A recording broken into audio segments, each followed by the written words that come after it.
Well, if you looked at our stat sheet last week, you might have thought that we played on Sunday in the rain instead of Saturday in the sunshine. Because the first 8 times that either team had the ball resulted in 7 turnovers and a missed field goal. Combined for 14 turnovers in dry, sun-splashed, windy conditions. And believe it or not, that is not an NCAA record. The NCAA record in Division III is 24 combined turnovers. I asked several times after the game, that's got to be a record. I'm like, nope, it's not even close. But as Sammy said, you find a way to win, and that's what our kids did. And we had a senior step up big time in the second quarter. Ryan Howley, who's a senior linebacker out of New Fairfield, Connecticut, went in untouched on a sack, forced a fumble, recovered it, ran it back for 11 yards. That got us going. And then our place kicker, Jake Bickley out of Wilbraham, hit a career-long 44-yarder. I saw him at halftime in the tunnel. I said, that's great, Jake. You hit the 44-yarder and missed the 22-yarder. So everything evens out with kickers.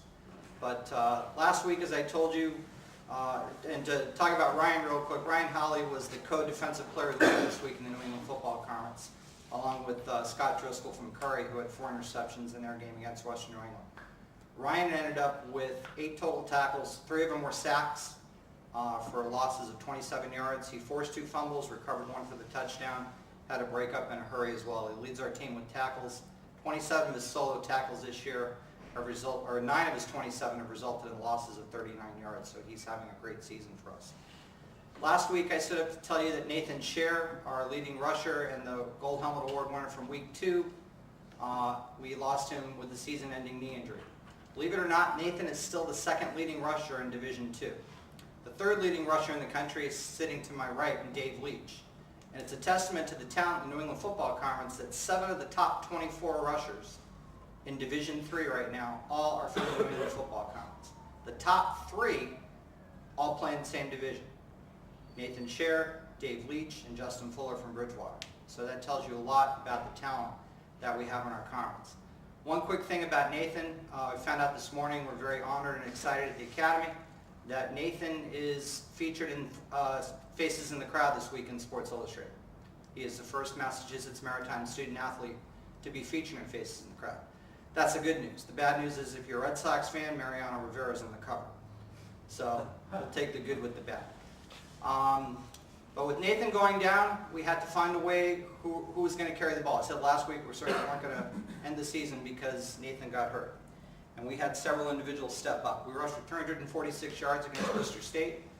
Tyler Mansfield, a freshman quarterback out of Falmouth High School, rushed for 125 and a touchdown. Deontay Fielder, who's a freshman running back from Haines City, Florida, rushed for 114.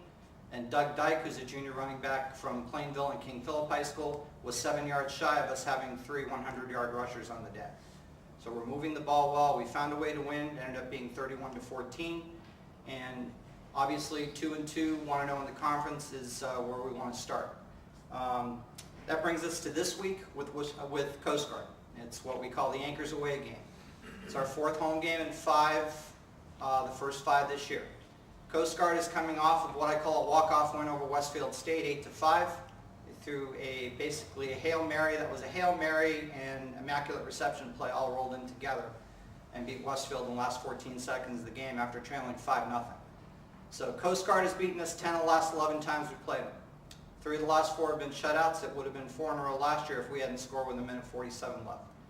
They're always a very well-coached and talented football team under Bill George. Again, we're trying to keep the momentum going from what we've got going running the ball, and it's going to rain, but maybe we'll have 0 turnovers in the rain instead of 14 in the sunshine this week, so we'll see what happens. But congratulations again to David. Jack mentioned at the top about the Nason Award. You're looking at a Nason Award candidate in David Leach. If you don't know David Leach's story, I suggest you find out about it because it's an incredibly inspiring one, and it really is truly a Nason Award candidacy. So congratulations to you, Tim, and to your quarterback, and good luck this week to everybody.